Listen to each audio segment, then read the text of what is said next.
Peoples party نے پنجاب میں سرائکی صوبے کا تو مطالبہ اور وہ ڈالا ہوا ہے بل۔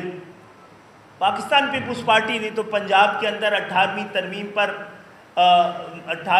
پہ مکمل 140A کی امپلیمنٹ کے لیے قرارداد پیش کی اور اس کو بل۔ تو جناب سندھ اور پنجاب کو پتہ ہے اگر سندھ مقدس ہے تو پنجاب مقدس نہیں ہے، ناپاک ہے۔ تقسیم کو اگر ظلم ہے، جبر ہے، تو آپ پنجاب پہ آپ سمجھتے کہ ہونی چاہیے، سندھ کے ساتھ نہیں ہونی چاہیے۔ کوئی جواب تو دیجیے آپ اس پہ۔ یہ یک طرفہ بات تو نہیں سنی جائے گی، آپ کے رحم و کرم پہ تو نہیں ہے، نہ آپ ہمیں پال رہے ہیں، نہ آپ ہمیں ڈکٹیٹ کر سکتے ہیں۔ ہم جواز پوچھ رہے ہیں آپ سے کہ یہ منافقت نہیں کہلائے گی کہ آپ پنجاب میں جو مطالبہ کر رہے ہیں سندھ پہ پابندی لگا رہے ہیں اس مطالبے پہ۔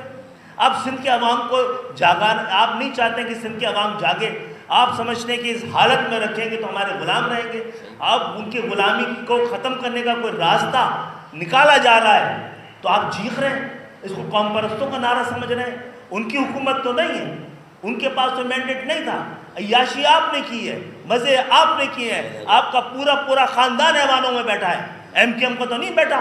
ایم کیو ایم تو اس موروثی سیاست کا حصہ اس گناہ میں کبھی شامل نہیں ہوئی ہے۔ ہم بھی کئی سال سے الیکشن لڑ رہے ہیں، عام لوگوں کو ایوانوں تک پہنچایا ہے، عام غریب مڈل کلاس کے لوگوں کو نظامت دی گئی ہے، عام لوگوں کو وزارت دی گئی ہے، کسی خاندان کو نہیں دی گئی۔